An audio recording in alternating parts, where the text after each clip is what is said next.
ng 7, may ilog ng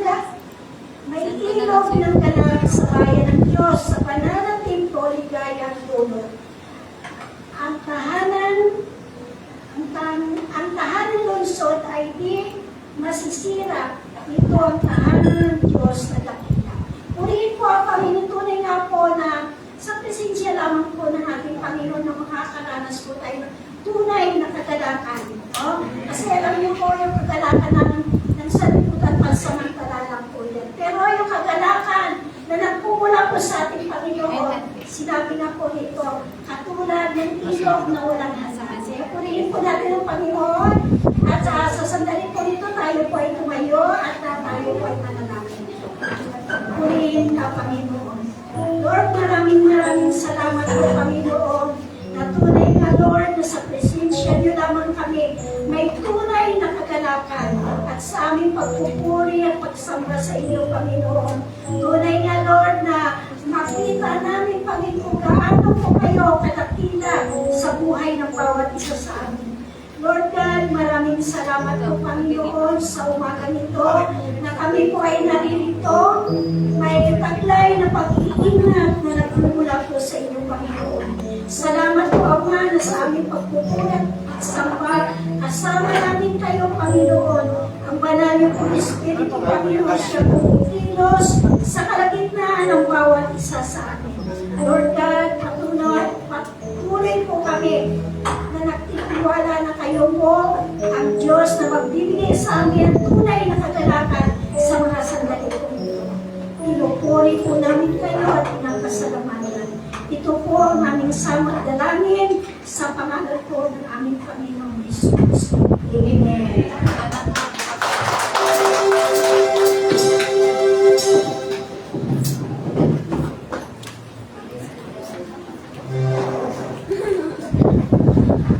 Amen, hallelujah. Handa na po ba tayo magpuri sa ating Panginoong Diyos sa umaga nito? Amen, hallelujah. Sabi sa awit 29 verse 2, ibigay ninyo sa Panginoon ang luwalhating nararapat sa pangalan niya. Sambahin ninyo ang Panginoon sa kagandahan ng kabanalan. Amen po ba? Amen. Sapagkat siya'y karapat-dapat natin sambahin ang Diyos ay banal. At siya'y karapat-dapat natin sambahin sa Espiritu at katotohanan. Purihin natin ating Panginoong Diyos. Hallelujah!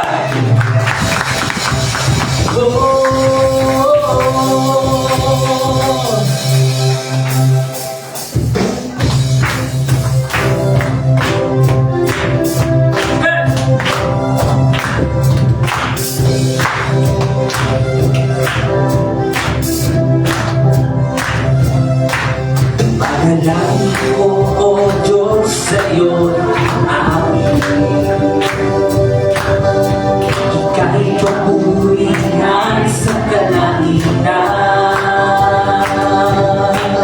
Magalangin ko, O Diyos, sa iyo'y amin. Ika'y papurihan sa kalangitan. Aking kamay, itataas ka, pangalan mo'y luwalhati. Pagkat ikaw, O Diyos, ay dakila. Napakasaya, pati ay papuri.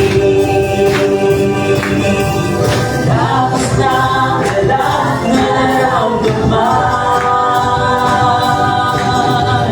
Pupurihin ka sa bawat tugtugan. Pupurihin ka sa bawat galaw. Itataas ang ngalan mo magpagkailanman. Sa taglay ng lakas, O Diyos, purihin ka. Isisigaw sa buong mundo, nais mong gawa. Puso ko ay tuwang-tuwa, kasiyahan ay umapaw. Mo, O Diyos, ay dakila. Napakasaya, napakasaya.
sabay ng ating Panginoong Diyos. Purihin ang dakilang pangalan ni Jesus. Hallelujah! Dakila ng Diyos na hari, aking ihahayag. Magpagkailanman ang awit ay magpasalamat sa iyo. Ginawa ang kapangyarihan mong gawa. Sa alimang mga lahi, kadakilaan mo'y makikita. Ang hanga mong pagkilos, aming inaasa ang iyong ginawa.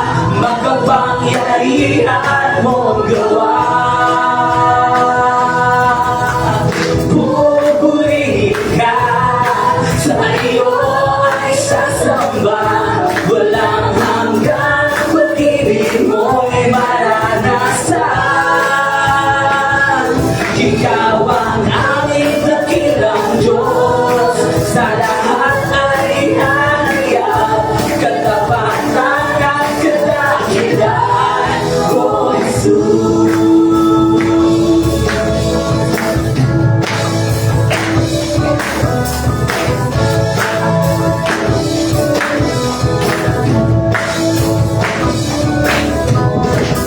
Dakilang Diyos na hari, aming ihahayag. Magpagkailanman ang awit ay magpasalamat sa iyong ginawa. Magkapangyarihan mong gawa. Sa limang mga lahi, kadakilaan mo'y makikita. Hanga mong pagkilos, aming inaasa ang iyong ginawa. Ang kapangyarihan mong gawa. Pupurihin ka, sa iyo ay sasamba. Walang hanggan, pag-ibig mo'y maranasan. Ikaw ang aming dakilang Diyos, sa lahat ay hanayag.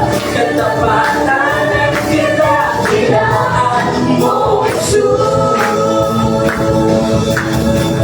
Pupurihin ka, sa iyo ay sasamba. Walang hanggan, pag-ibig mo'y maranasan. Ikaw ang aming dakilang Diyos, sa lahat ay ihahayag. Katapatan at kadakilaan mo, Jesus. Pupurihin ka, pupurihin ka, sa iyo ay sasamba. Walang hanggan, pag-ibig mo'y maranasan. Ikaw ang aming dakilang Diyos, sa lahat ay ihahayag. Katapatan at kadakilaan mo, Jesus. Katapatan at kadakilaan mo, Jesus. Katapatan at kadakilaan mo, Jesus.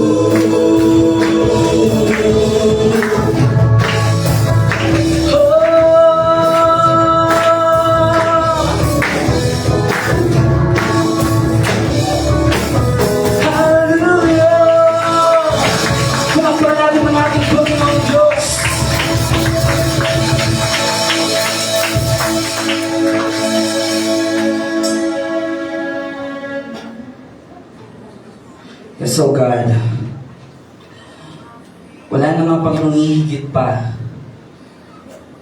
Wala na pong hihigit pa, Panginoon, sa karanasang ito. Sapagkat tanging sa presensya niyo lamang po, aming Panginoong Jesus, aming Panginoong Diyos, tunay po namin nararanasan ang tunay na kagalakan, ang labis-labis na galak. At kami po'y namamangha sa inyo pong banal na kapangyarihan, sa inyo pong mga banal na gawa sa buhay namin, O Diyos. Hindi nga ito kaya ikumpara sa layo ng kalawakan o lalim ng karagatan, sapagkat ang pag-ibig mo'y walang hanggan. Tunay at wagas ang iyong pagsinta sa iyong mga nilalang, kaya nagawa mong ibigay ang iyong bugtong na anak upang kaming mga nananampalataya ay hindi na muling mapapahamak, kundi magkakaloob ng buhay na walang hanggan. Layo ng kalawakan, lalim ng karagatan, sa pag-ibig mo, O Diyos, di maikukumpara.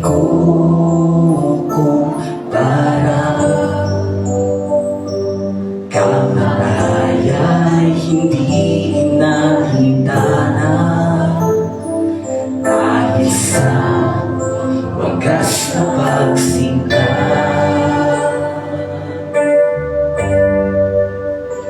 Ang mga anghel ay nagpupuri, hosana sa dakilang hari.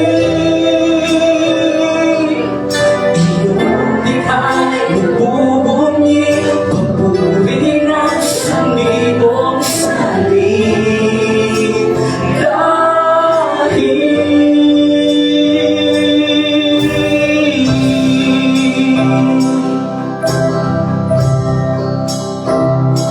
Ang pag-ibig mo'y bumaba sa lupa, nagpagaling at nagpatawad sa aking sala. Sa krus iyong pangko'y nabago dahil sa wagas na pagsinta.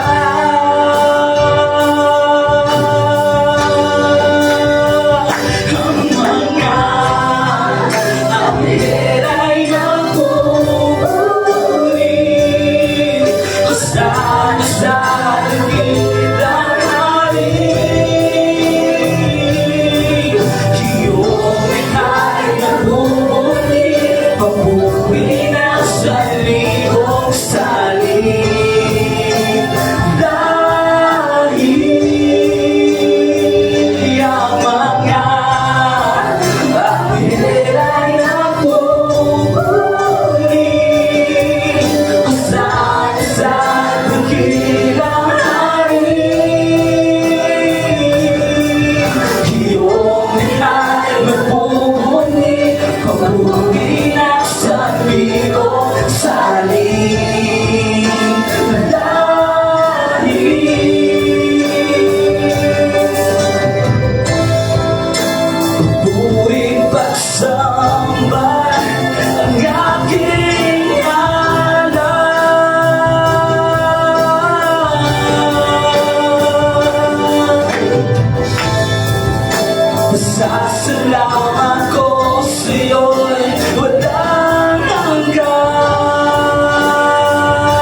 at tapat ka, Panginoon, sa buhay namin.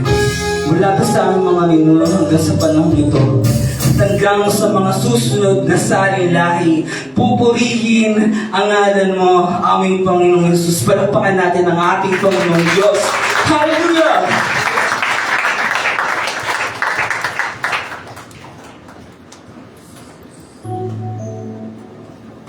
Kaya sa umagang ito, Panginoon, sa katapatan mo, kami mag-aalay ng isang himnong pag-ibig. Isang awitin na nagmumula sa aming mga puso, nagpapasalamat sa lahat ng dakilang gawa mo sa buhay namin. Sa buhay na pinapahira mo, sa kalakasan na nagmumula sa iyo, purihin ka, O Diyos. Ikaw ay magpakailanman sa buhay ko, bawat panahon. Sa kamay mo'y ingatan at pagkain ng iyong katwiran. At ako sa'yo itingin at ika'y hihintayin sa katapanan mo. Ang awit kong isahin mo pag-ibig sa kabila ng lahat.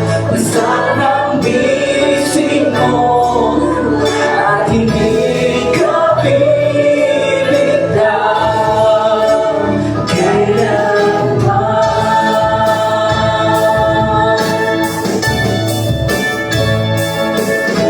Ikaw ay magpakailanman sa buhay ko, bawat panahon. Sa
kami bitaw, kailanman.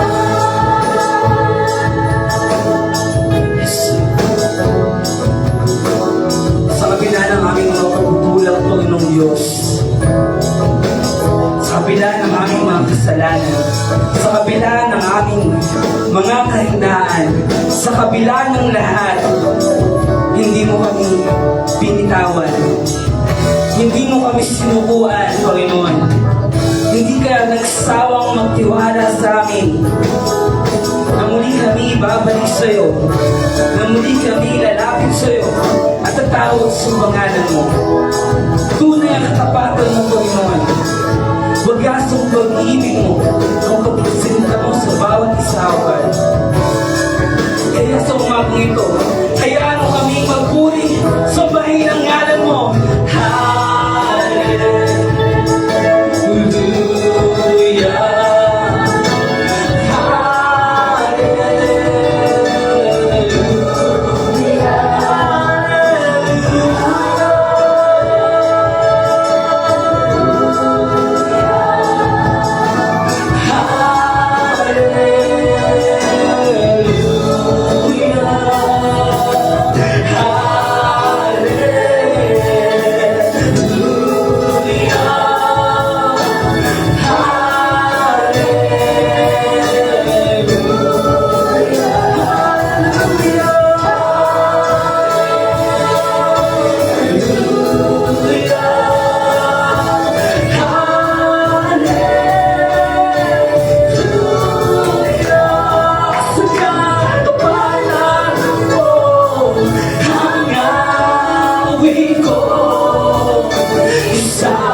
Kalwa mo, sambahin mo ang Panginoong Diyos.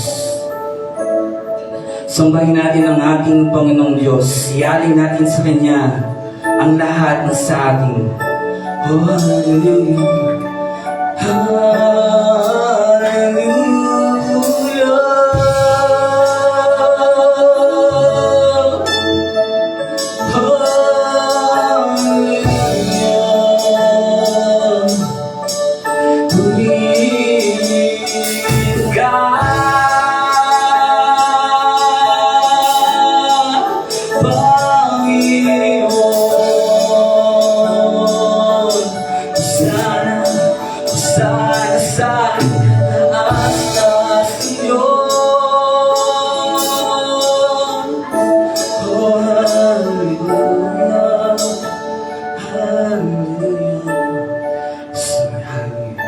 Palakpakan natin ang ating Panginoon Diyos. Luwin ka, aming Diyos Ama, ng iyong mga nilalang, ng bawat salila, ng bawat dila, sapagkat ikaw ang aming Panginoong tunay, ikaw ay wagas, ikaw ay tapat sa buhay ng bawat isang narito. Hallelujah! Palakpakan natin ang ating Panginoong Diyos!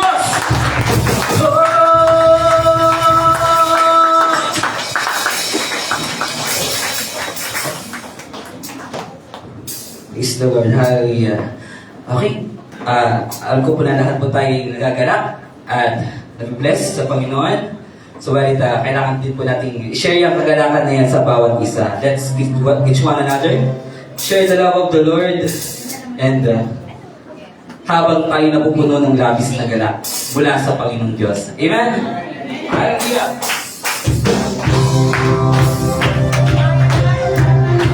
Balakpan natin ating mga kamay!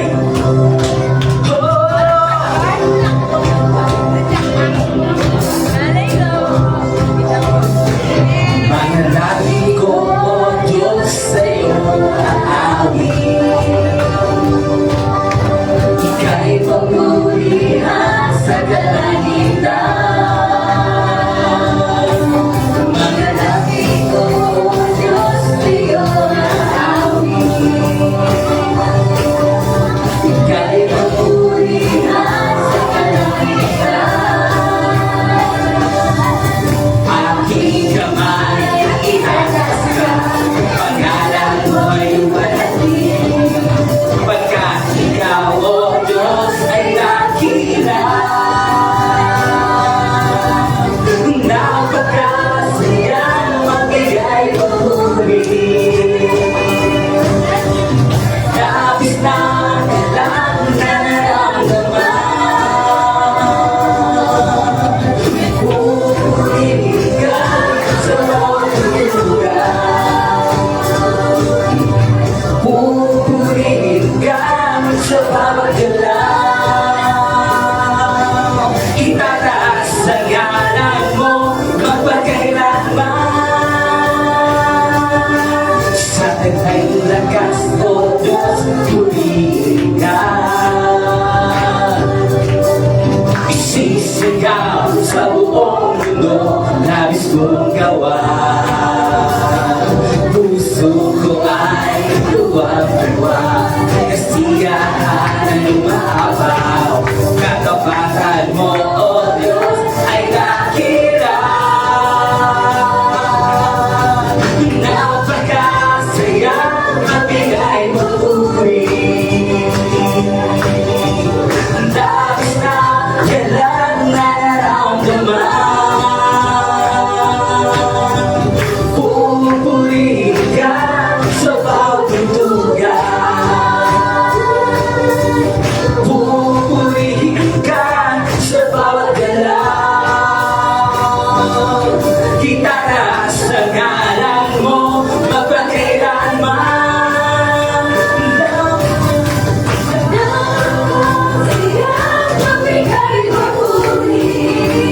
Labis na kailangan.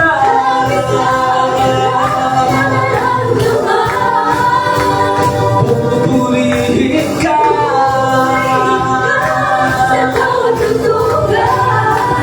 Pupurihin ka.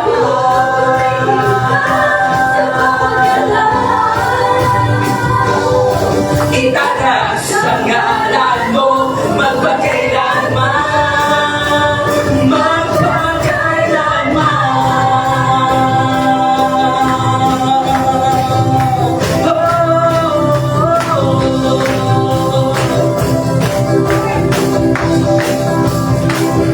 Hallelujah! Ikaw ang Diyos. Nagmamahal ka. Hallelujah!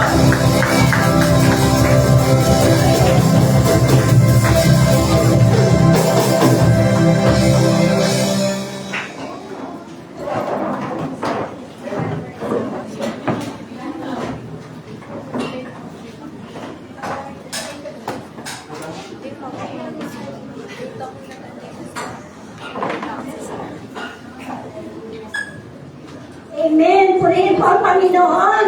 Tunay na po na labis na galak ang nararamdaman ng bawat isa. No? Alam niyo po, dito pa lang yan sa lupa. Pagdating po natin doon sa langit, lalong higit na nakakasarap magpuri at sumamba sa ating Panginoon. Ayan, sige po sa sandaling ito, sino po yung gusto ng pasalamat sa ating Panginoon? Yes. Pagpalang hapon po sa inyo lahat. Ay, magpagpalang umaga po. Sorry po kasi lagi po akong second service eh. Pasalamat po ako unang-una po sa Panginoon dahil po nakarating po ako dito kahit mag-isa lang po ako. Pangalawa po, nagpapasalamat ako dahil tas po yung anak ko, kahit po napako siya ng mga 3 to 4 daw po na napako. Tapos po yun nung 20 po, holiday, lahat pong masarado yung Tapos sabi nila, galing ko nga daw po sa district. Sabi ko, ayoko doon. Kasi nag-kidney failure ako doon ako eh. Sensya na ako. Sabi ko, ayoko doon, tumakot ako. Sabi ko, sinukas na niya lang. Sabi ko, pero kasama ko yung Diyos. Sa walang ganun po ako, wala akong makasama. Pong pinuhat ko yung anak ko, tapos sa kapitbahay ko pala sumunod. Nalit po kami sa district. Tapos pag ko doon, 4 na oras po kami nagantay, mga 5. Sabi ko, Lord, sana po matapat kami sa mabait na doktora. Ayun po, sa tagal po, inabot po kami ng mga 5 oras sa anim. Po yung anak ko. Pero maganda rin po yung plano ng Diyos. Kaya ako doon din na. Habang nag-aantay kami, siya po ako nag-share, ko ako nga po, kidney failure. Sabi ko, dialysis patients po ako. Sabi ko gano'n. Habang nag-aantay kami, kung yung pala yung plano niya. Kung baga makapag-share ako habang yung anak ko. Ay, nag-iisip ko din po yung kapakanan niya. Nagaling po din sabi ng doktor. Kailangan po i-x-ray kasi baka kung kala po sigurado na hindi po tatapin yung buto. Kasi ang laki po talaga, wakpak nga po yung chinelas eh. Sabi ko, sige po daw, kung ano po yung narapat gawin na yun. Tapos yung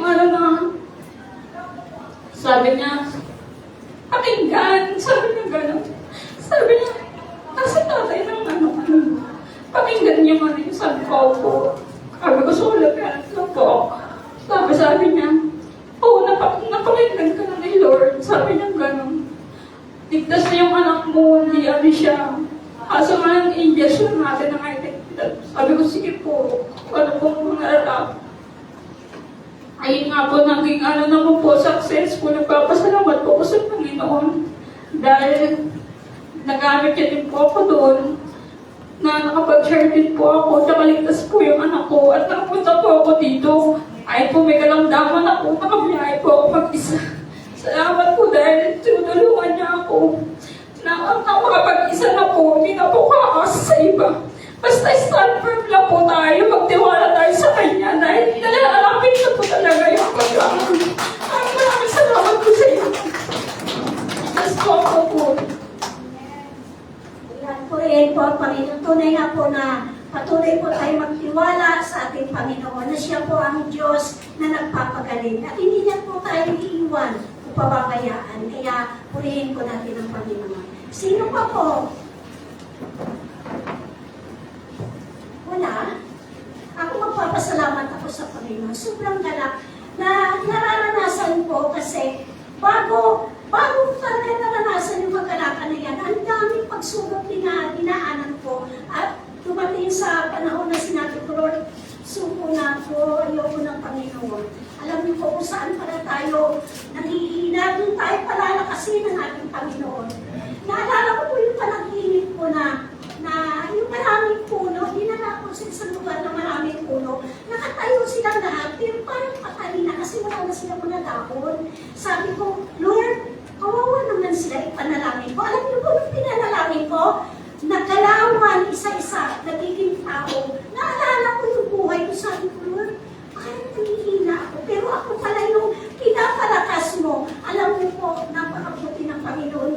Isang beses na nag-inip ako, sabi ng Panginoon, pagsisihan ninyo at talikdanan ninyo mga kasalanan, malapit na akong dumating. Na parang ako po yung puno na nagising at gumalaw at talagang pinupuri ko at pinapasalamatan ng Panginoon. Ngayon, tinalakas po muli ako ng Panginoon. Kaya purihin po ang ating Panginoon. Ayan. Sino pa po? Ayan, isa pa raw po. Sino kaya siya?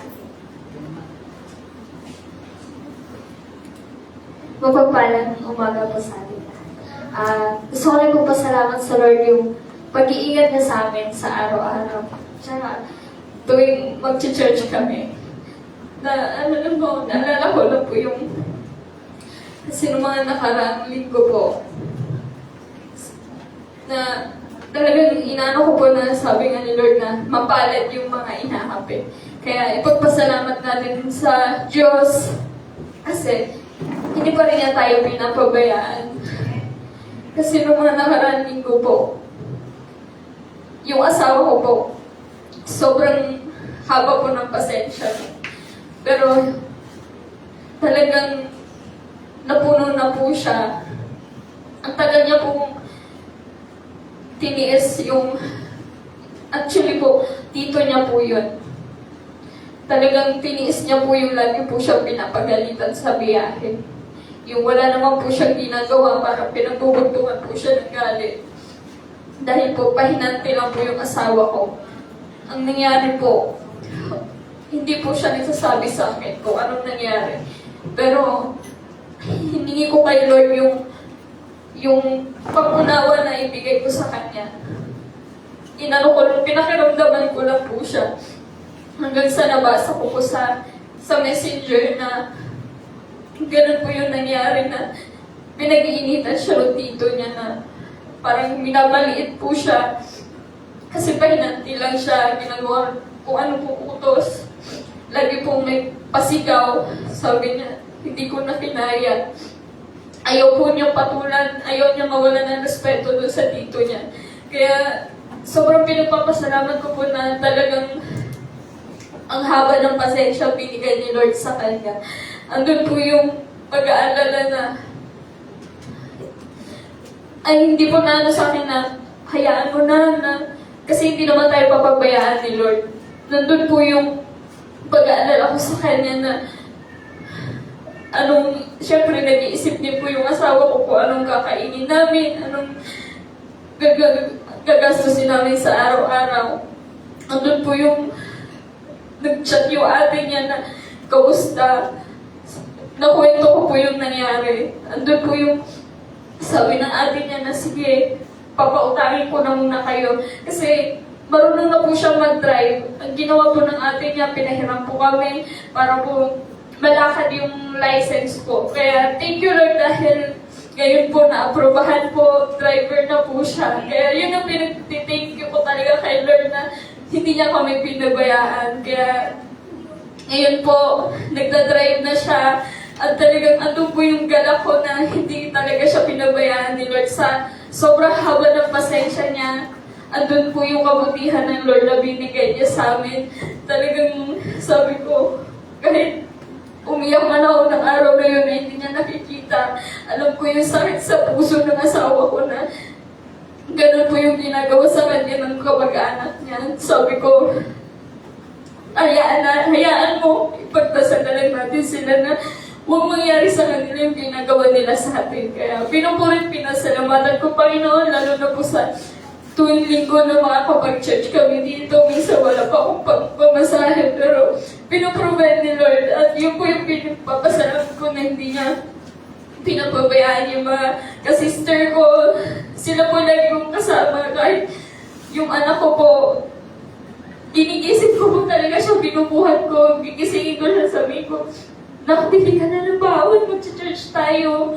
Sobrang ano po yung galak ng puso ko na yung anak ko, lagi ko po talagang kasama. Kaya thank you Lord dahil ikaw talaga yung inaasahan ko sa lahat. Kaya laging kasama ko talaga yung Lord. Kaya huwag po tayong makalimot na lagi talagang mag-pray at talagang isang puso natin si Lord. Kaya thank you Lord. Pinupulit pinasalamat ko.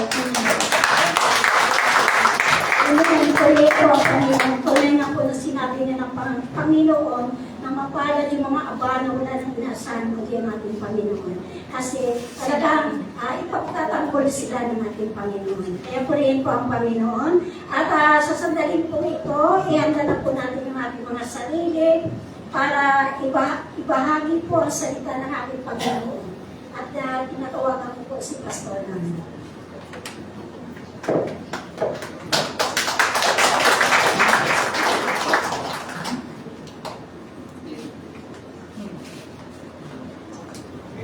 Sa mapagpalang linggo po sa inyong lahat mga kapatid. Amen. At alam ko na pag tayo po ay nasa presensya ng Panginoon, tayo po ay pinupuspos ng kagalakan ng ating Panginoon. Amen. Kahit sabihin natin na maaaring meron tayong mga nararamdaman o marami tayong mga inaalala, pero pag tayo po ay nasa presensya ng Panginoon, naniniwala po ako na tayo po ay pinupuspos ng kapayapaan, ng kagalakan at pag-asa ng ating Panginoon. Amen mga kapatid? Amen. So, tayo po ba ay handa ng makinig ng salita ng Diyos? Amen. Tayo po lahat ay tumayo. At nais ko rin po isama natin sa pakalangin ng ating pastor. Siya po ay medyo hindi po naging maganda yung kanyang pakiramdam. Itong nakarang mga araw,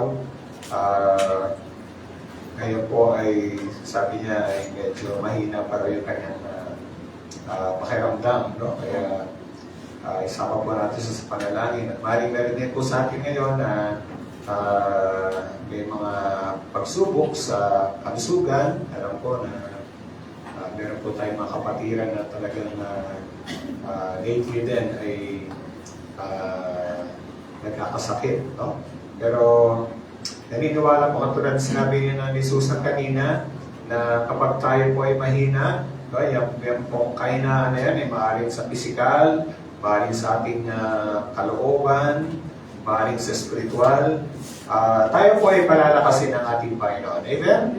Hindi po tayo hayaan sa ganyang kalagayan natin dahil ang ating Diyos ay mapagmahal at siya po ay tapat sa atin. Kaya naniniwala po ako na kung kailan nga po tayo mahina, doon natin mararanasan ang ibayong kalakasan ng ating Panginoon. Tayo po ay manalangin. Salamat po Diyos muli sa umaga ito na sa iyong biyaya. Kami po ay dinako niyo po sa iyong banal na gawain upang kayo aming makaliig at makasama din po namin ang aming mga kapatid sa Panginoon. Pero higit sa lahat pa po Diyos, narito kami dahil nais po namin patuloy na maranasan ang presensya niyo. Dahil sabi niyo nga, 2 o 3 nagkakatipon sa iyong pangalan, kayo ay kasama namin. At nais po namin, O Diyos, na makarinig ng sariwang mensahe mula sa iyong mga salita. O Panginoon, sa mga sandali ito, alam niyo rin po kung sino po sa amin ay may mga pagsubok sa kalusugan. Panginoon, nagkakaisa po kami, O Diyos, na itinataas sa inyo ang mga kapatid namin yan. Lalo na po, Panginoon, ang aming pastor. Patuloy niyo, O Diyos, na iunat ang iyong kamay sa kanya at gumawa po kayo ng himala ng kagalingan sa pangalan ng aming Panginoon Jesus. Bawiin niyo, Lord, ang anumang nagdudulot ng panghihina sa kanya, ng anumang mapagkahilo, Panginoon, at kayo po, Panginoon, magbigay po ng ibayong kalakasan sa inyong lingkod, Panginoon. At ganoon din po sa iba sa aming mga kapatid na rito ngayon. Patuloy, Panginoon, na maranasan po nila ang mapagpalang paghipon ninyo at pagpapalakas niyo po sa kanila sa pangalan ng aming Panginoon Jesus. O Diyos, at maging, O Panginoon, sa iyong lingkod na maghatid ng iyong salita. Kayo po muli ang magpuspos sa akin ng iyong banal na Espiritu at kayo, Panginoon, ang gumamit sa aking labi upang ipahatid sa aking mga kapatid ang nais niyo po, Panginoon, sabihin naman. Salamat po, Panginoon. At naman din po ang mga gawa ng kaaway ay aming sinasawatan at aming binawasak, sinisira sa pangalan ng aming Panginoon Jesus. Lord, ang aming isip, ang aming puso, ang buong aming katauhan ay sakupin ninyo. At kailangan po, Panginoon, na maging sentro ng aming atensyon sa umagang ito. Salamat po, Amang Banal, at sa inyo na po namin ibinabalik lahat ng kapurihan at kalawalatian sa pangalan namin, Panginoon Jesus, at ang lahat ng mga anak ng Diyos ay magsabi ng Amen and Amen. Amen. Tuloy na pangalan ng Panginoon. Praise the Lord. Sige po, mahal po kayo makaupo, mga kapatid. Mga pamasin niyo, meron po tayong bagong nakalagay po sa ating harapan, no? Makibasa nyo nga po. Hindi ko yan. Ito yung nasa, tukoy ko yung nasa kanya sa LinkedIn. Okay. Yan muna, yan muna. Ano sabi dyan? At yung verse po dyan ay, ewan ko baka hindi nyo makita, Isaiah chapter 53 verse 5. Dahil alam po natin, ilang araw na lang ay mahal na araw na. Okay? So, Holy Week. Yan. At mahalaga na talagang lalo natin pag nilay-nilayin kung ano ang ginawa ng ating Panginoon para sa atin. Amen, mga kapatid? No? At syempre, yung pong nasa harapan natin, yan po ang ating mensahe ngayong umaga. Pakibasa po natin, being strengthened by God. Ayan, na tayo po ay palakasin ng ating Diyos. No, at ating pangunahing talata, yung sinabi po sa Isaiah chapter 41 verse 10. No? Basahin nga natin sabay-sabay. So do not fear, for I am with you. Do not be dismayed, for I am your God. I will strengthen you and help you. I will uphold you with my righteous right hand. At maring yan po ay sa uladin ninyo sa Tagalog. Dahil nasabi sa Tagalog ay ganito, Ako isa sa iyo, huwag kang matakot. Ako ang iyong Diyos, hindi ka dapat mangamba kanino man. Palalaksin kita at iingatan. Tutulungan at ililigtas. Amen. So alam niyo, napagandang talata po yan na ating i-memorize. No? Sinisa niyo memorize na po yung Isaiah 41 verse 10. Yan, i-memorize ninyo. No? Dahil alam nyo, gagamitin ng Panginoon yan sa atin. At syempre, ibang mga salita niya, lalo na sa mga sitwasyon na kailangan natin ng pagpapalakas, ng encouragement ng ating Panginoon. Amen? Amen. So, alam nyo po ba, yan po ang mensahe bigay sa akin ng Panginoon. Itong na tayo ay makaranas ng kalakasan ng Panginoon. Dahil alam ko na sa mga nangyayari itong mga nakaraang mga araw, yung ating sitwasyon, no? Hindi lang sa ating bansa, lalo na sa Middle East, kung ating talagang patuloy na susubaybayan yung balita, tayo talaga ay mapupuno ng pangamba. No? Tayo po ay mapupuno ng pag-aalala. Sino po sa inyo ang nagkakaroon kayo ng pag-aalala? No? O kaya pangamba, o takot, o ano kayang mangyayari sa atin? Dahil sa krisis na nangyayari ngayon, sa gera na nangyayari ngayon sa Middle East. Sino sa inyo mga kapatid? Yung iba na natutuwa ako sa inyo.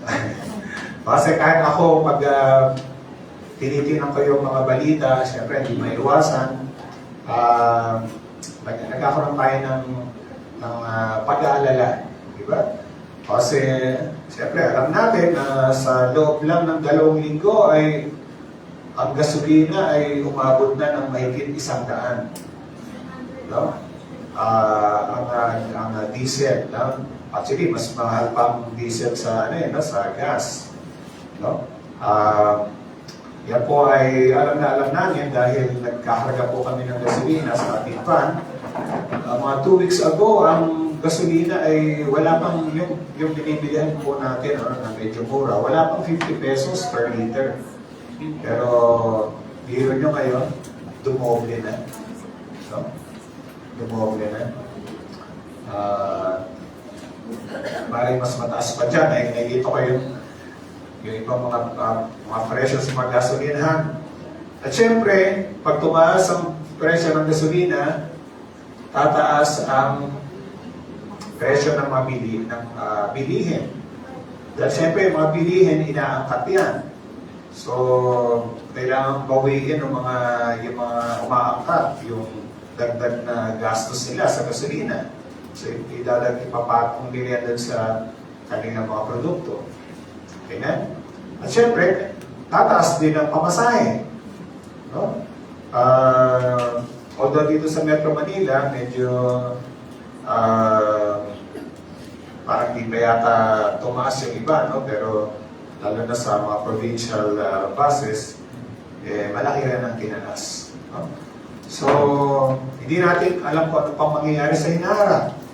Kaya pwede tayong magkaroon ng talagang ng takot.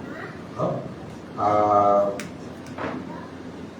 May nagsabi sa akin kahapon na yung daw Dubai ay mukhang nanganganib din. No? Isipin yung mga bansa sa palibot ng Iran. Kaya una sa lahat, mga kapatid, patuloy natin panalangin yung mga kaganapang yan. Amen, mga kapatid? Mag-pray natin na talagang gumawa ang Panginoon ng himala na maging mapayapa, no? At hindi na lumala yung krisis na yan. Pero alam natin, mga kapatid, na ang ating Diyos pa rin ang may control. Siya pa rin ang may hawak ng lahat ng nangyayari sa mundong ito. Naniniwala po ba kayo, mga kapatid? No? Our God is a sovereign God. Hindi po siya nabibigla ng mga pangyayari yan. Alam niya na mangyayari yan. Pero sa bahagi natin, kailangan po natin talaga ng higit na kalakasan at higit na katatagan. No? Yung ibang tao kasi, lalo na yung mga hindi nakakilala sa Panginoon, anong nakikita natin? Sila ay nagpapanik. Amen, mga kapatid? No? Nagpapanik. Panic buying. Diba? Yung mga kita mo yung mga mahabang pila sa gasolinahan. No? Tapos yung iba siguro, nag-buhay-buhay na rin ng maraming stock ng pagkain nila. No? Ganon. Pero pa sa atin ganon? Hindi naman, ano? Kasi yung iba nagpa-panic buying. Pero yung iba, panic na lang dahil ikaw panic. Pero iniwala ko tayong mga anak ng Diyos ay hindi pagkukulangin ng Panginoon. Amen? Amen. Mag-buy lang tayo, pero huwag tayo mag-panic. Buy lang ng buy. So, kailangan po natin talaga na huwag tayong paghinaan ng loob. Huwag po tayong ma-discourage dahil sa lumalalang sitwasyon na yan. Pero paano nga ba tayo magiging malakas, no, sa ating kalooban, sa ating puso para harapin natin yung mga hamon na yan? So, yan po ang ating titingnan mula sa salita ng Diyos. Una, titingnan natin, ba't ba natin kailangan ng kalakasan? No? Pangalawa, titingnan natin, saan ba nang gagaling? Saan mang gagaling yung ating kalakasan? No? At pangatlo, titingnan natin, ano ba ang resulta pag tayo po ay pinalakas ng ating Panginoon? Okay? So, bakit pa kailangan natin ng kalakasan? Well, siyempre, kaya tayo kailangan natin ng kalakasan dahil nakakaranas tayo ng kahinaan o panghihina. No? Sino ba sa atin dito ang parating malakas? Meron ba dito ang parating malakas? No? Halimbawa, sa pisikal, sino dito ang parating malusog? No? Walang sakit. Meron ba sa atin? Ako, wala. No? Isang araw, pinakuhanan ako ng nanay ko ng blood chem, no? yung pinasuri yung aking dugo. No? Kasi tagal na ako ngayon nagpapa-check up. At inisip ko, mag-blood chem ako, gagawin ko. Medyo babawasan ko yung pagkain ko para pagdating ng araw na ako i-test, magiging maganda ang resulta ng aking ano. No? So, hindi nagpa-test ako nung Biyernes. Natala ko agad nung hapon, yung resulta, at naku, mataas yung aking sugar. No? Matagas sa aking sugar at mataas yung triglyceride. Yung triglyceride ko talaga, dati mataas na yan, pero talagang dahil sa gamot at sa yung pag-iingat sa pagkain, medyo pumaba. Pero ngayon, ang taas na naman. No? Kaya, wala talaga sa ating, sabihin natin, parati ka ng malusog, malakas. No? Pero hindi lang sa physical, kahit sa ating kalooban, no? sa sabihin natin sa ating damdamin, no? Minsan talaga, nandun yung, may panahon na payapa tayo, masaya tayo, pero may panahon na, natatakot tayo. May panahon na tayo ay, nalulungkot. Diba, kapatid? At lalo tingin sa spiritual na buhay natin. May mga panahon na talagang napakasigasig natin sa Panginoon, talagang kahit ano pang pagsubok na lumaling sa atin, talagang ano pa rin tayo, no? Yung matatag pa rin tayo, pero may mga panahon talaga na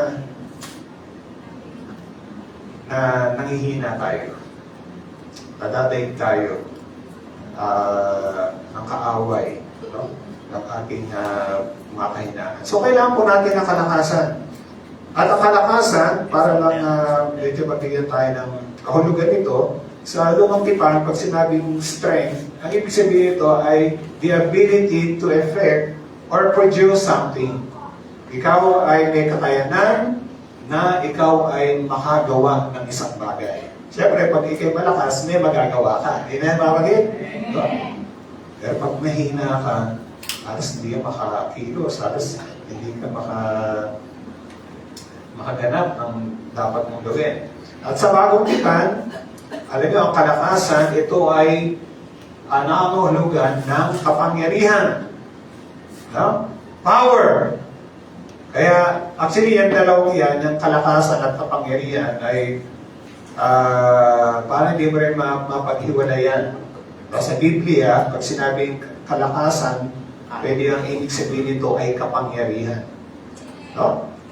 At alam mo kapatid, hindi lang naman tayo nakakaranas ng panghihina eh. Kahit yung mga kilalang tao sa Biblia, no?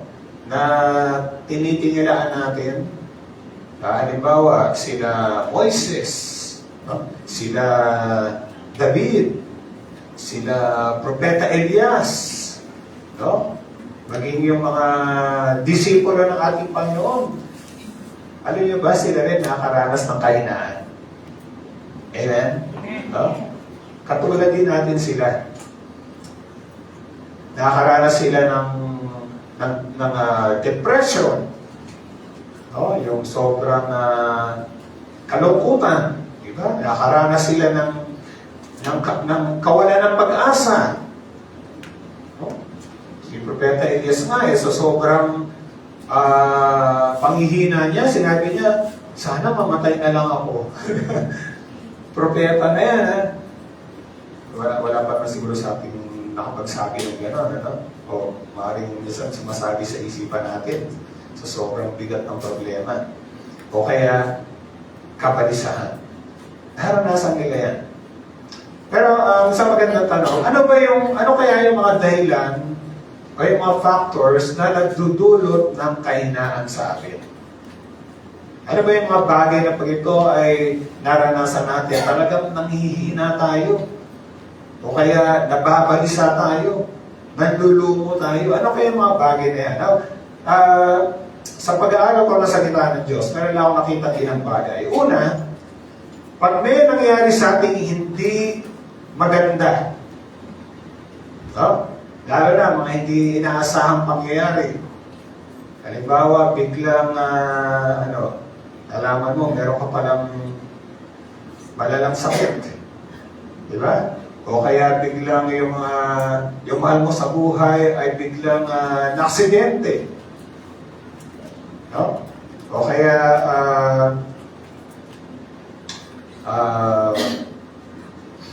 nawala ng trabaho. Yung mga tinatawag na unfavorable or adverse circumstances. Yan ay nakapagdudulot ng panghihina sa atin. Halimbawa, isang magandang halimbawa nito sa Biblia, si David at yung kanyang mga tauhan. Sa 1 Samuel chapter 30, verses 1 to 5, dahil na pong babasahin sa inyo, no? 1 Samuel, kabanatang 30.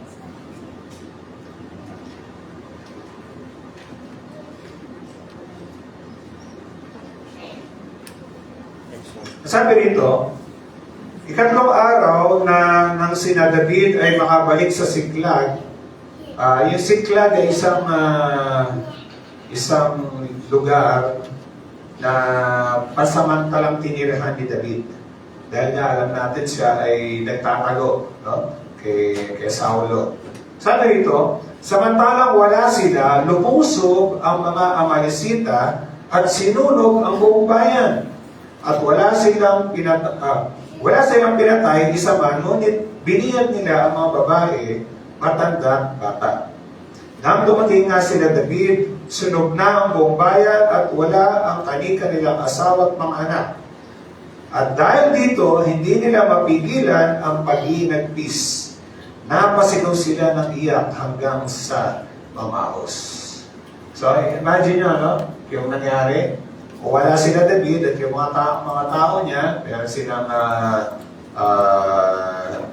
pinuntahan. Pagbalik nila, ang nadatnan nila, sunog ang buong bayan ng kanilang tinitirahan. At bukod doon, wala yung kanilang mga asawa, mga anak, yung mga matatanda roon, wala dahil kinuha ng mga kaaway nila. No? So, imagine natin, nandun tayo yun. No? Nadatnan natin. Halimbawa na lang, no? Halimbawa, nadatnan mo yung bahay mo, sunog. Di ba? O kaya, nadatnan mo na, anyway, mga inisip ko lang mga sitwasyon. Wala na doon sa bahay mo yung mga kasama mo. No? I think, katulad maranasan natin yung naranasan ni David. Sabi rito, hindi nila mapigilan ang pag-inagpis. Yung sobrang kalungkutan na talagang tumangis talaga sila. At sabi nga dito, hanggang sa mamaos sila. No? So may mga ganyan mga bagay. Mali hindi kasing lala nung naranasan ni David at yung mga tao niya. Pero pag may nangyari sa atin na hindi maganda, di ba minsan nakaka-apekto sa atin? Mga kapatid, hindi may inaasahan. Ang ganda-ganda nung araw mo, tapos bigla na lang may masamang balita dumating sa'yo. Di ba nakapanghihina yun? No? Yung sitwasyon natin ngayon, no? Biro mo, biglang nagkaroon ng gera doon sa Middle East. Lalo na kung meron ka pang mahal sa buhay na nagtatrabaho doon, di ba? Amen? Mag-aalala ka. No? Na baka isang araw na lang, umuwi na lang yun.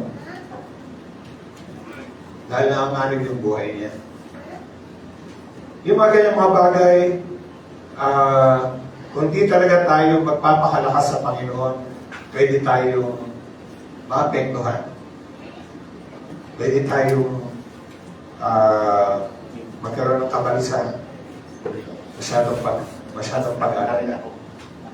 Okay? Pangalawa, tuloy natin yung kwento dahil meron pang isang dahilan na pwede natin makita dito. At dahil dito, sabi sa verse 5, biniyag din ang dalawang asawa ni David na sina Ahinoam at Abigail. At ito pa, verse 6, balisan-balisa si David pagkat pinag-uusapan ng kanyang mga tauhan na batuhin siya dahil sa sakit ng kalooban sa pagkawala ng kanilang mga anak. Kaya siya'y dumulog kay Yahweh. Okay? So hindi lang yun ang nangyari, na yung nadatnan nila. Ang sabi dito, yung kanyang mga tauhan ay nagbalak na siya ay patayin. Parang siya yung sinisisi. Parang sinasabi sa kanya, naku, kung di tayo umalis dito, hindi mangyayari ito. Kaya ikaw ang masisisi dito. Ikaw ang dahilan kung bakit mangyayari ito. David. At binalak nila na batuhin si David.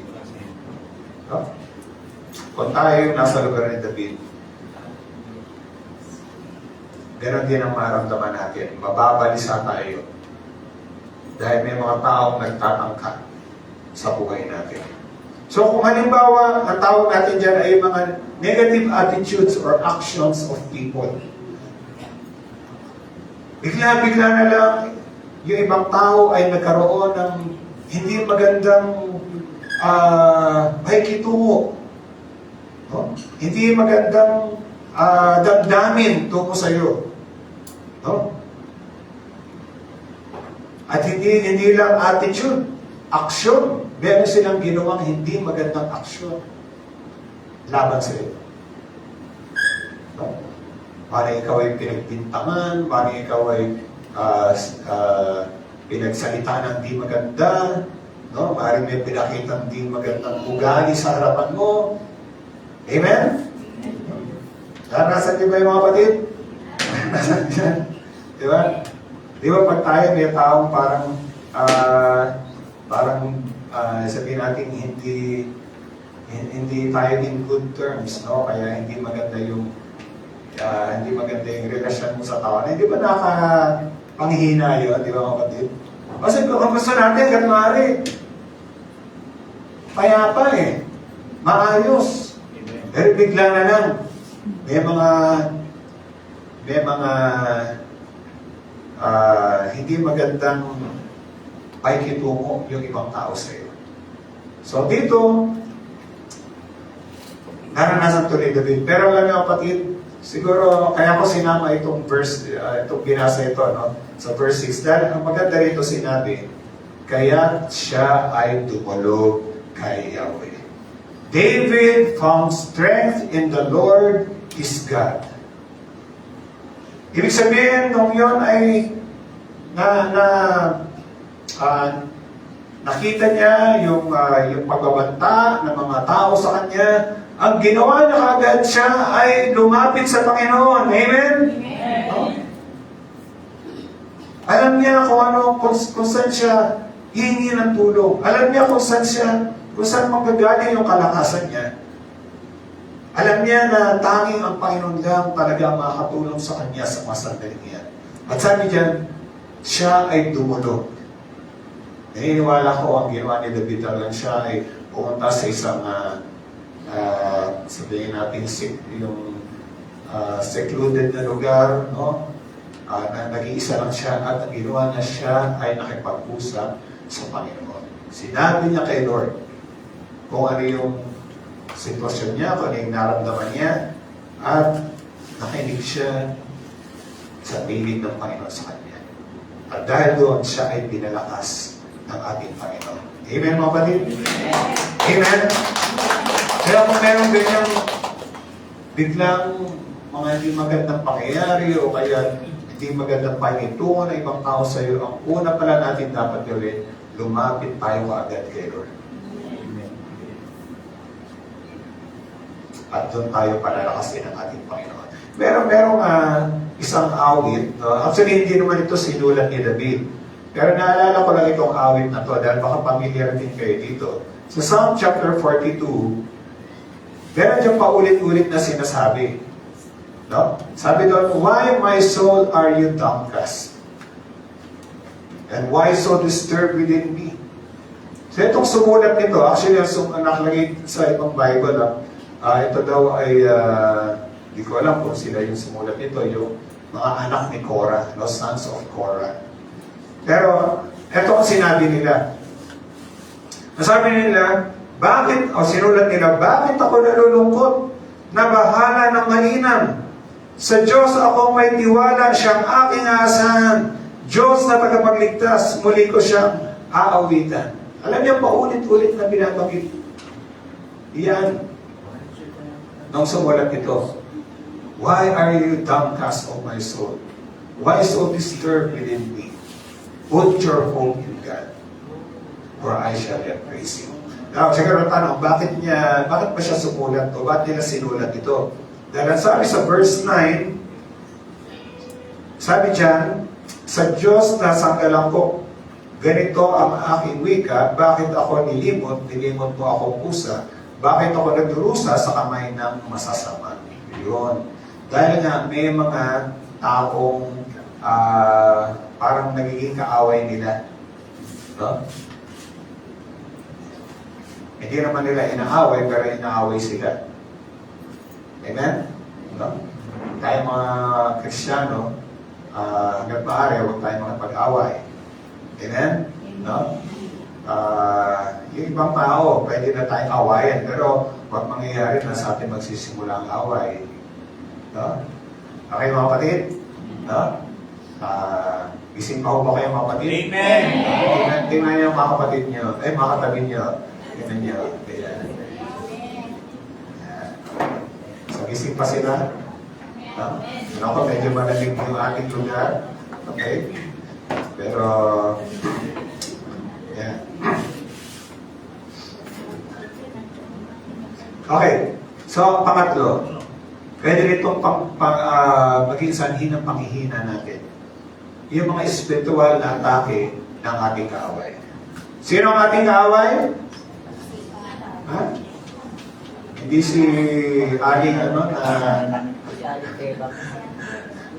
nagkakalat ng masamang balita sa atin na chinichismis tayo. Hindi si Mang ang kaaway natin ay spiritual. Ang kaaway natin ay si Satanas. Amen, kapatid. Isang magandang halimbawa niyan sa Biblia, si Apostol Pedro sa Luke chapter 22, verses 31 and 32. Babasa natin na sinabi ng Panginoon nito kay Pedro. Sabi niya, Simon, Simon, makinig ka. Hiniling ni Satanas at pinaintulot naman sa kanya na kayong lahat ay subukin o kaya bistayin parang trigo. Parang ligligin. So, alam ng Panginoon na kumikilos si Satanas para ligligin yung kanyang mga alagad. At unang-una nang pinuntirya ng kaaway si Pedro. Pero ito ang sabi ng Panginoon sa kanya, subalit idinadalangin ko na huwag lubusang mawala ang iyong pananampalataya at kapag nagbalik loob ka na, patatagin mo ang iyong mga kapatid. So alam ng Panginoon na talagang may masamang balak si Satanas kay Pedro. At sabi ng Panginoon, ano daw ang ginawa niya? Anong ginawa niya? Anong ginawa ni Lord? Dahil nagmamalasakit siya kay Pedro, pinanalangin niya si Pedro na huwag mawala ang kanyang pananampalataya. Pag siya daw ay nagbalik loob, palakasin niya ang kanyang mga kapatid o patatagin niya ang kanyang mga kapatid. Mga kapatid, meron tayong kaaway na hindi titigil na tayo ay panghinain. No? At ang kaaway natin yan, ay mababasa natin, sabi rito sa Ephesians chapter 6. Alam niya po ito. Sabi sa verse 10, sa wakas, magpakatibay kayo sa pangungitan ng iyong paipag-isa sa Panginoon at sa tulong ng dakilang kapangyarihan niya. At sabi sa verse 12, sapagkat ang kalaban natin hindi mga tao, kundi mga pinuno, mga may kapangyarihan, ang mga tagapamahala ng kadilimang namamayani sa sanlibutan ito, ang mga humbong espiritual ng kasamaan sa ipapawid. So mga kapatid, ang ating kalaban ay espiritual. Ang kaaway natin ay si Satanas at yung mga kampon niya ng mga masasamang espiritu. Amen mga kapatid? Pero nga nagsabi, kahit nalo sa gawain ng Panginoon, laying nandyan yung mga masamang espiritu na yan. Yan yung mga naglalambitin sa ang tawag dito? Pilik mata. Ha? Hindi, yung pilik mata. Yan yung mga naglalambitin sa pilik mata. Kaya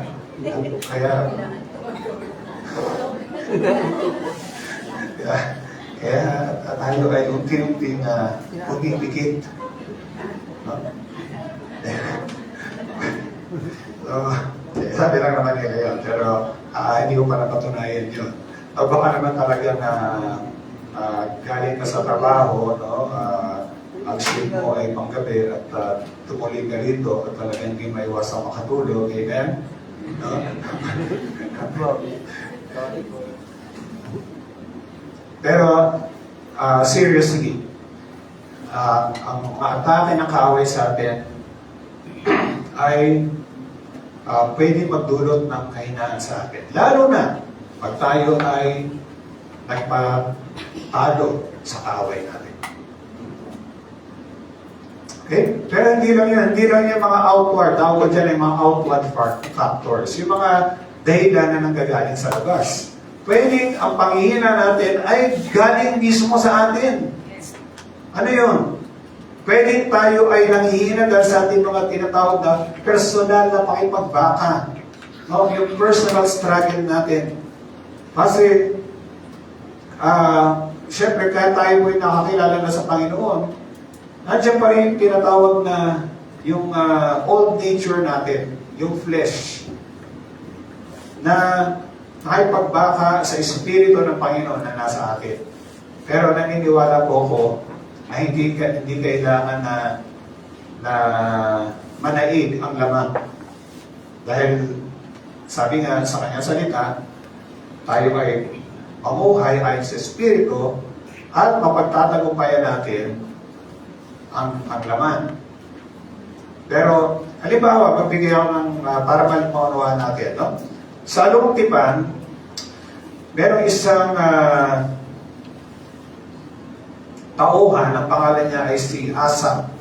Siya ang sumulat ng Psalm 73. Now, bakit significant itong Psalm 73? Narinig niyo na ba yung my heart and my flesh may fail, but God is the strength of my heart. Narinig niyo na ba yan? Okay, siguro mas familiar sa inyo yung God is the strength of my heart. God is the strength. At siya alam niya kanta na yan. Alam niyo ba galing dito yan sa Psalm 23? Sa verse 20, verse 26. Puso't kaluluwa ko kung maghihina man, ang Diyos ang lakas kong tanging kailangan. Okay. Pero bakit nanghihina itong si Asaph? Balikan natin si Asaph. Sino ba si Asaph? Si Asaph po ay isang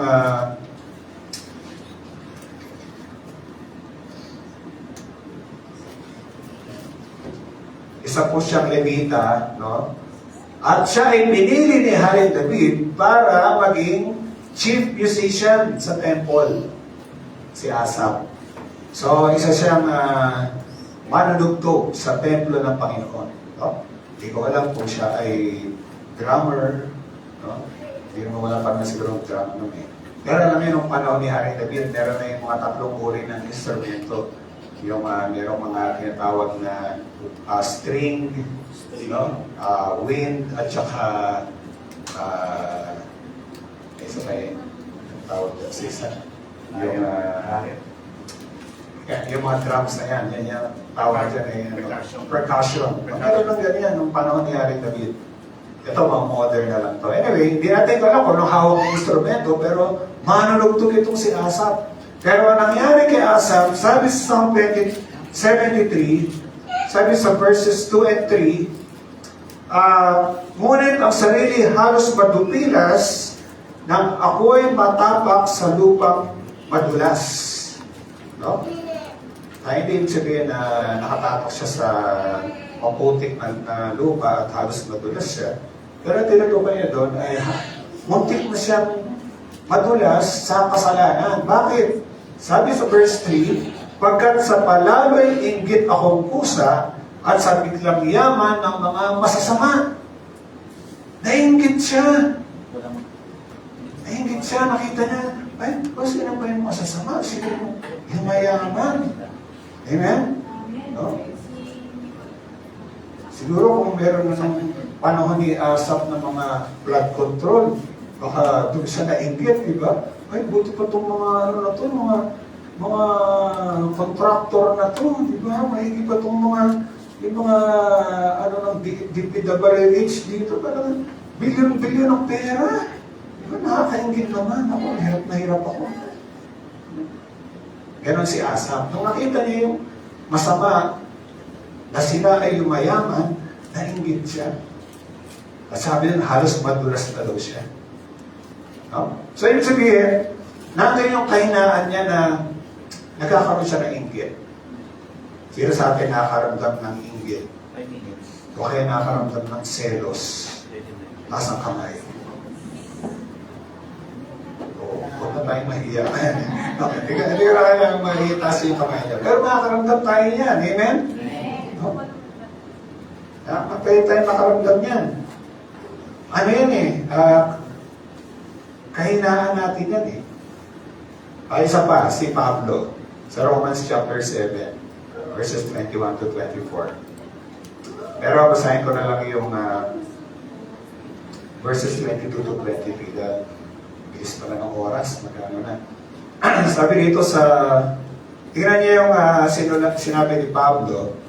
Ito, apostol na siya, nung sinulat nito, siya ay nakilala na sa Panginoon. Pero sabi niya dito, verse 22, sa kaibuturan ng aking puso, ako'y nalulugod sa kautusan ng Diyos.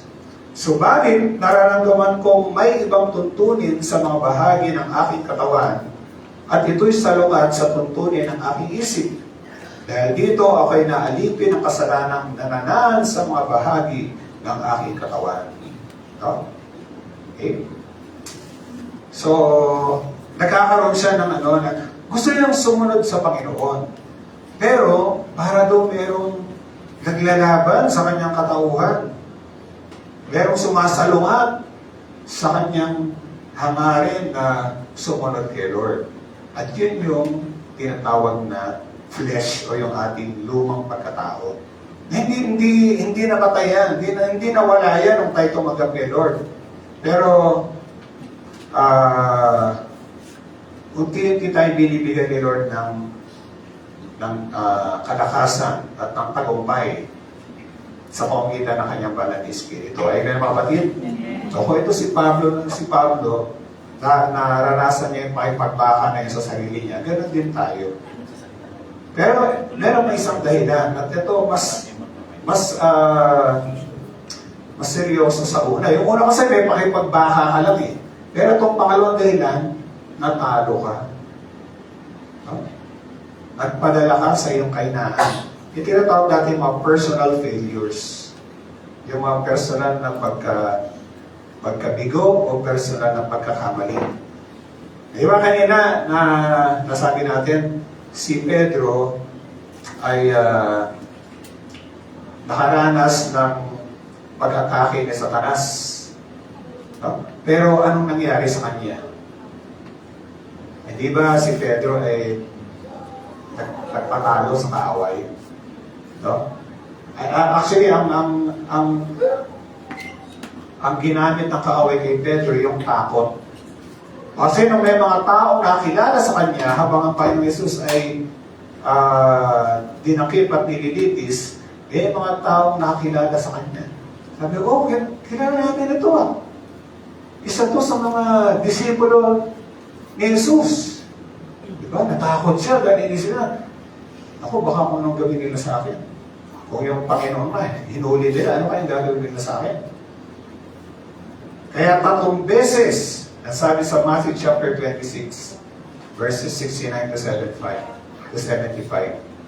3 beses na pinagkailangan ni Pedro ang ating Panginoon. At ang sabi sa Matthew chapter 26, verse 75, ay ganito. Siya ay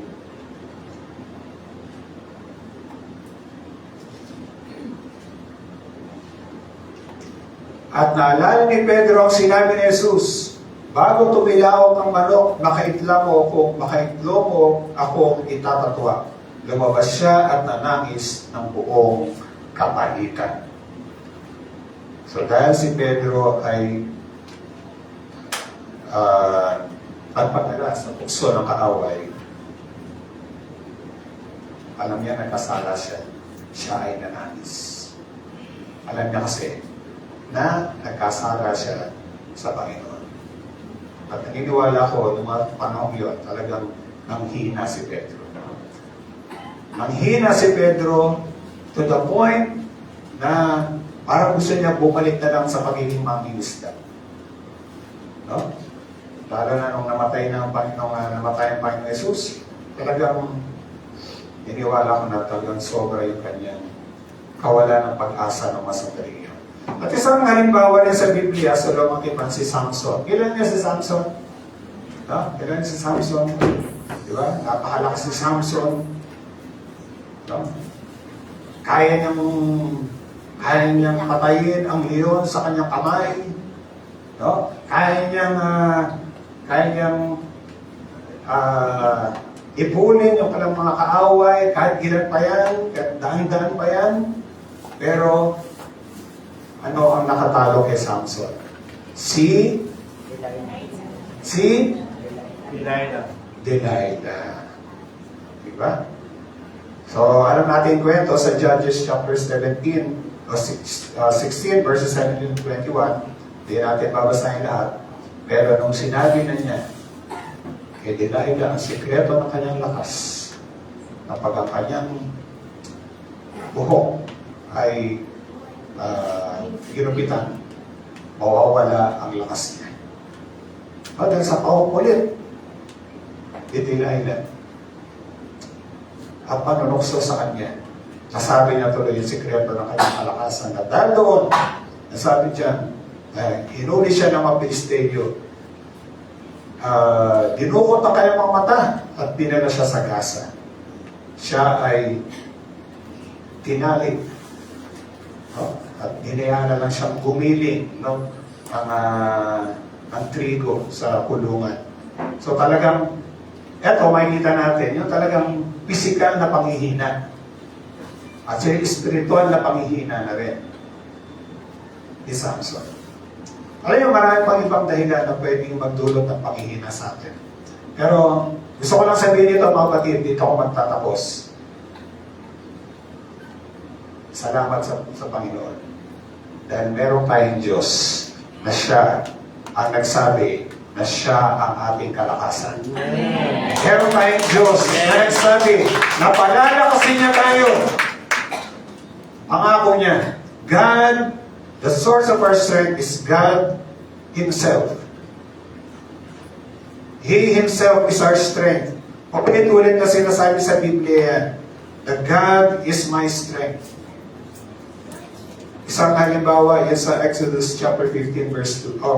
Mas alam pala natin, Psalm 46 verse 1. God is our refuge and strength, an ever-present help in trouble. Hindi na siya ang ating lakas, siya magbibigay ng lakas sa atin. Maraming mga talatang sinasabi rin yan. Pero siguro mas kilala natin yung kanina, yung Isaiah 41:10 at yung Philippians chapter 4 verse 3, verse 13. Anong sabi doon? I can do all things through Christ which strengthens me. Ang lahat ng bagay ay magagawa ko dahil kay Jesus na nagpapalakas. I'm out on the way, so tigil na ako. Ang lahat ng bagay ay magagawa ko dahil sa lakas na kaloob sa akin ni tutuloy natin sa susunod na linggo. Hindi kasi masabi ng iba eh. Masabi sa Filipos 4:13, ang lahat ng ito ay magagawa ko dahil sa lakas na kaloob sa akin ni Kristo. Amen, kapatid? Amen! Hallelujah! Amen. So, wala na po ang oras. Tutuloy na lang natin sa susunod na linggo. Ano bang dapat natin gawin? Kung ang Diyos ang ating kalakasan, anong gagawin natin? At meron pa mga resources. May mga binigay ang Diyos sa atin para maging daluyan din ang kalakasan ng Diyos sa atin. At yan ay malalaman natin sa susunod na linggo. Amen, mga kapatid? O gusto niya, hindi naman tayo kumain. Tapusin ko na lang. Ay, hindi pwede. Lalo tayong manghihina niyan. Yan, di ba? hindi na tayo sa physical. Sige pa tayo manalangin. Panginoon, maraming salamat po. Dahil kahit ano pa man, ang mga kadahilanan na nararanasan namin, kaya kami na nakakaranas ng panghihina. Salamat, Panginoon, dahil kayo ang aming kalakasan. Kayo ang magbibigay ng kalakasan sa amin. Kayo, Panginoon, ang muling pagpapanumbalik ng aming lakas at sigla. Panginoon, maaaring meron ko mga kapatid dito na talagang siya po ay nangihina. Sana mabahagi ng buhay niya. Dalayan ko, Diyos, na siya ay tulungan niyong lumakas muli. Tumatag muli ang kanyang pananampalataya. At siya ay maging daluyan ng kalakasan din sa iba. Salamat po, Ma. Pagkakatiwala ko na po ang iyong salita sa iyong kamay. Sa pangalan namin, Panginoon Jesus, ang lahat ay magsabi ng Amen and Amen. Amen. Hallelujah. Kaya bago po tayo magbigay, nais ko lang pong magbigay ng update sa inyo sa pledges natin. Sino po sa inyo nakatanggap ng sulat sa ating pledge? Yung nasulatan po namin. Yung patungkol po dun sa ating yung pagbili natin ng mga gamit, mga instrumento, ng laptop. Alam ko marami po rin binigay na sulat kung maaaring sa iba sa yan, hindi malabigyan. Pero meron po kasi tayong target na tayo ay maka-raise ng 118,000. No? Yan po ay para sa ating sound system, sa ating makabili tayo ng bagong laptop, at ng printer sa ating opisina. At gusto ko na magbigay ng update. At doon pa sa sulat namin, kahit namin kayo magbigay ng 295 every month. No? So, sa loob ng 4 na buwan. As of now, meron na po tayo nalikom na 46,931. Amen? Praise God. Pero, di ba medyo malayo pa sa 118? Actually, yung 46, hindi pa nga sapat yan para sa sound system. No? Yan ay halos mga 60. Pero, isa pa rin po kailangan po natin talaga ngayon ay makabili ng laptop. No? Bumigay na ho yung laptop na hinirapan natin. Kaya medyo ngayon ang ating live, yung FB live natin ay hindi kasing ganda nung una. No? Mapapansin yun. So, hindi kahit po namin kayo mga kapatid na patuloy po tayong magbigay. Lalo pa iba sa inyo, nagbibigay na. Salamat sa inyong pagbibigay. Pero doon sa hindi pa, hindi encourage namin kayo na magsimula magbigay. Amen. Amen, mga kapatid. At yung mga nagbibigay na, pagpatuloy po natin. No?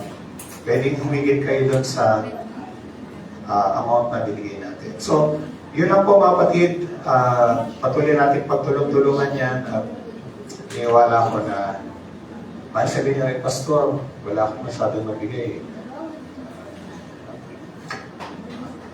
Niniwala ko mga kapatid na kaya kayong pasaganahin ni Lord. Amen. Para lalo kayong makapagbigay. Amen. Amen. Kasi ano yan pag yung pledge, parang ano tawag dyan faith promise. Faith promise.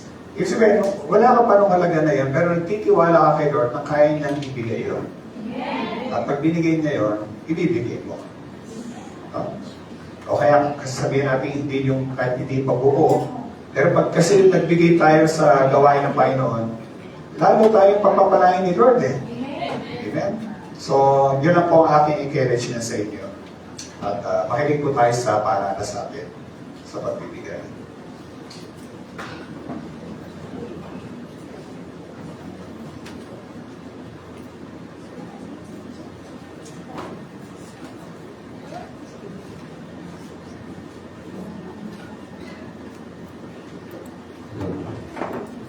Sumako na po tayo sa isa pang bahagi ng ating pagsamba ang pagbibigay. Lahat po tayo, nais po natin pagpalain. Amen? Amen po. Tuloy-tuloy na pagpapala. Amen po. Amen. Sabi po kasi, ang taong may pusong marunong sumunod sa Diyos, ito po yung malinaw na palatandaan na ang taong ito ay may takot at may banal na paggalang sa Diyos. Amen po. Amen. Opo. Hindi niyo po kasi inuuna yung sarili niyang kagustuhan. Bagus po, pinipili niya magtiwala kahit hindi niya pa po naunawaan yung mga bagay na mangyayari sa kanyang buhay. Yan po yung taong marunong sumunod sa Diyos. Amen po. Sa Bible po, siguro po, lahat po, alam na po yung kwento nito, si Haring Saul po. Si Haring Saul po, di po ba hari po siya ng Israel. Siya po yung, that time po, humingi po ng hari yung mga Israel na mamumuno sa kanila. Binigay po ng Diyos yun. Bagamat, yun po'y paglapastangan sa Diyos, pero napakabuti po ng Diyos, binigay po sa mga Israel. Nagbigay po siya ng hari. At yung nga po si Haring Saul. At doon po sa kwenting yun, bilang isang hari po, bilang isang hari, si Haring Saul po hindi rin po nagtagal, tinanggal din po siya sa pagkahari. Bakit po? Dahil po, hindi po siya taos pusong sumunod sa Diyos. Dahil may bago po siya naghari, may sinabi po ng Panginoon doon na inutusan po siya na that time po kasi lilipulin na po nila yung mga kalaban nila, yung Amerikita po, yung lusod ng Amerikita. Tama po ba? Amerikita, yun. Sabi po niya doon, mababasa po natin sa 1 Samuel verse 15, may sinabi po siya doon, si Yahweh nung utusan po si Haring Saul, ang sabi po, doon po sa chapter 15 verse 3, sabi niya po doon, lubusin mo ang Amalek at lipunin mo silang lahat. Wasakin mo ang lahat nilang ari-arian at huwag magtira kahit isa. Patayin mo silang lahat, babae at lalaki, mula sa pinakamatanda hanggang sa sanggol. Patayin mo rin ang kanilang mga baka, tupa, kamelyo at asno. Bakit po tinanggal si Haring Saul? Sa kadahilanan po hindi tama yung puso niya. Inutusan po siya patayin ang lahat, pero nagtira po si Haring Saul, tinira po niya yung mga hayop nila, yung pakikinabangan. Kaya yun po yung tinatanggal ni Haring Saul. Hindi po tama yung pagsunod niya. Bagamat si Haring Saul po, maganda po yung hangaran niya kasi pakikinabangan, pero hindi po tayo nakabasa doon. Yung pong inutos ng Panginoon at dapat natin sundin kung ano yung sinabi niya. Amen po. Ngayon po sa pagbibigay, ganun din po tayo. Dapat po kung ano po yung sinabi ng Lord, yun po yung sabihin natin. Gaya po na sinabi niya sa Malakay 3:10, dalhin mo ng bubo ang yung ikapo, yung ulitin po, yung ikapo po. Yun po yung susundin natin, yung ikapo, para po tayo tuloy-tuloy na pagpalain ng Lord. Amen po. Amen. Yun lang po. Magbigay po tayo.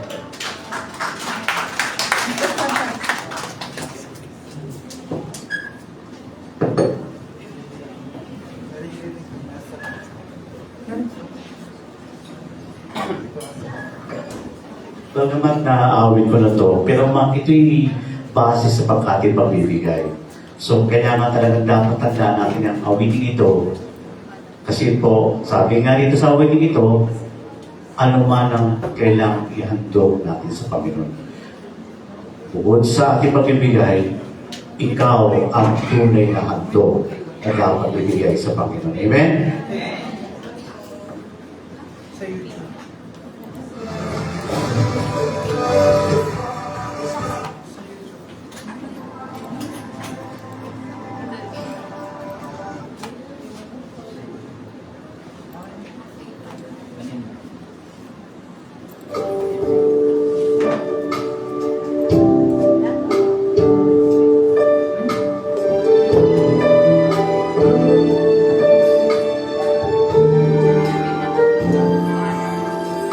O Diyos, sa'yo lahat ng pagsamba luwalhati.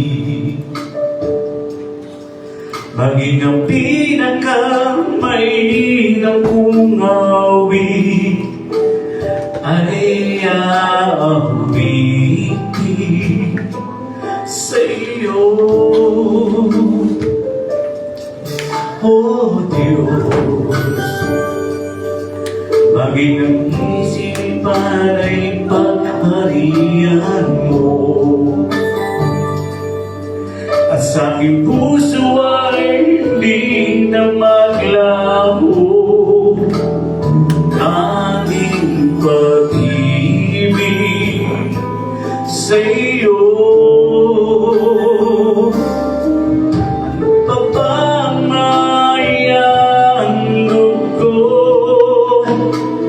Liban sa buhay kong nanggaling sa iyo, kung ano man sa sandali ito'y tama,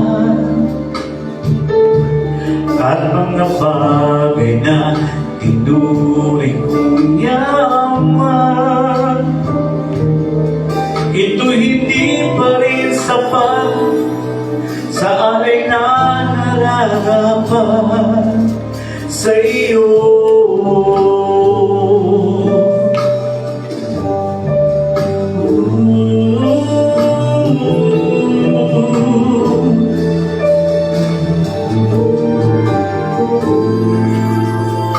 Oh Diyos, sa'yo lahat ng pagsamba luwalhati, maging ang pinakamainam kong awit ay aawitin sa iyo.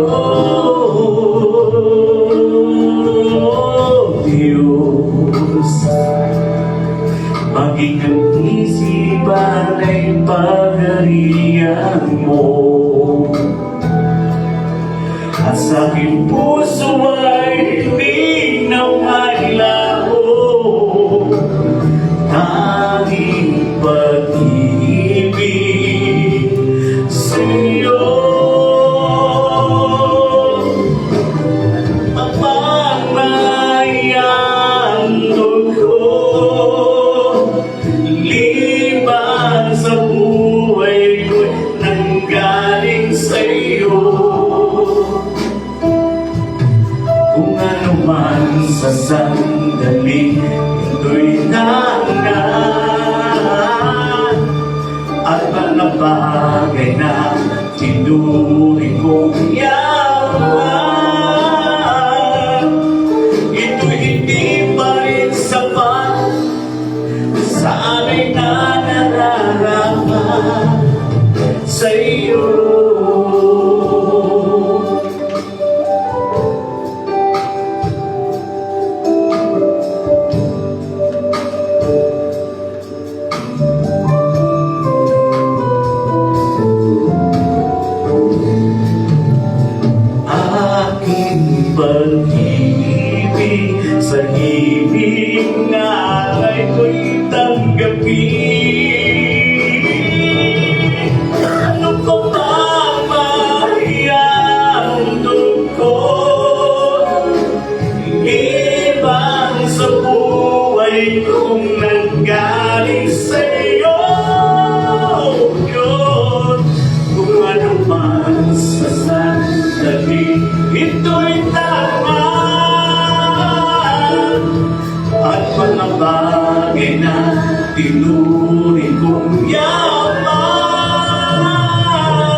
Sige po, i-reas po natin yung mga tao. Hallelujah, Lord. Salamat po.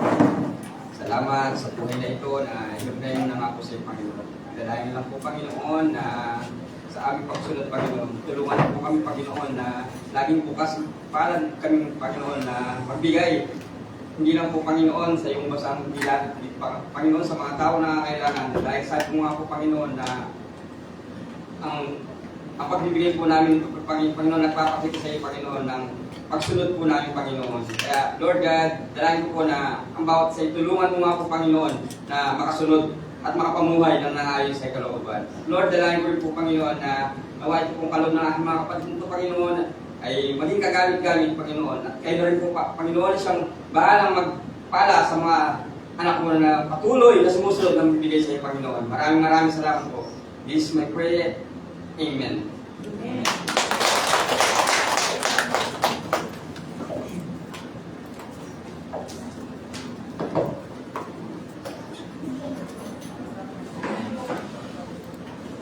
Ayan, sige po, tayo po ilalako na sa announcements. Ayan, mayroon po tayong General Workers Meeting mamaya pagkatapos ng second service. Lahat. Ay, mga workers. Okay. Ayan, meron tayong worshipers, Store of the Seed Cluster. Sa Miyerkules po ito, March 25, 8 p.m. Sa Olia Santos Residence, Tikman, Kainin, Kapuro, Cavite. Meron po sila, Pwede Store of the Seed. Imitahan po tayo. Ayan, yung Bearers of Hope Cluster, meron po sa Wales.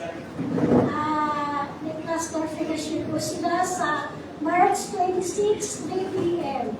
Sa Alice Red Village sa Pilipinas, sa Division, Punanlupa, Las Piñas City. Yan, sa Bearers of Hope, sa kanila Sister Bernie. Ayan, may congregational prayer na fasting sa March 28, 11 a.m. sa Sabado. Dito po yun sa DGCC. Mga kapatid, tayo po ay dumalo sa prayer fasting. Napakaganda po. Lalo tayo dumalo sa Panginoon. Ayan, evangelism training sa April 2 and 3. Qualification edad 13 years old pataas. Regular attenders ng PGCC sa loob ng isang taon o higit pa. Recommended ng cluster leader, magpatala lamang po sa inyong cluster leader. Ay kung sino po yung gustong mag-training sa evangelism, pag hindi po kayo, pwede po kayo magpatala sa kung sino yung mga leader sa Bible study po ninyo. Ayan, sa April, ano po yan? April 23. Dito. Ayan, mayroon pa pala ang fellowship training. Ayan, sa April 28 ito, qualification, edad 16 years old pataas, regular attender ng VGCC sa loob ng isang taon o higit pa. Pagkatapos ng evangelism training, recommended ng cluster leader, magpatala naman po kayo sa inyong cluster leader. Kung fellowship naman po ito, yung sa kabila, evangelism, yung isa naman po, home fellowship. Para pag naka-graduate po tayo, pwede na tayong magturo sa evangelism o kaya home fellowship. Sige? Kaya wala na mga kapatid, tayo po ay tumayo na, tayo po ay dito sa kanila. Purihin ka, Panginoon. Lord, maraming salamat po, Lord, sa natapos na gawain po namin. Salamat po, Panginoon, at tunay na, Lord, na kayo ang aming kalakasan. Kapag kami, Panginoon, ay nangihina, nariyan po kayo na patuloy, na gumagabay, nag-aalalay sa amin, Panginoon, pang kami, Panginoon, ay patuloy na makatayo at patuloy na makasunod sa iyong kalooban. Salamat po, Panginoon, sa iyong salita, na tunay na, Lord, na patuloy na nagpapalakas sa bawat isa sa amin. Sabi nga po sa iyong banal na salita, ang Panginoon hindi nagpapabaya sa kanyang pangako, tulad ng inaakala pag-aalala ng ilan. Hindi pa niya tinutupad ang mga pangako niyo na alang-alang sa iyo. Binibigyan niya ng pagkakataon ng bawat isa upang mapagsisi at magbalik loob sa Diyos. Lord, alam niyo, Panginoon, ang buhay.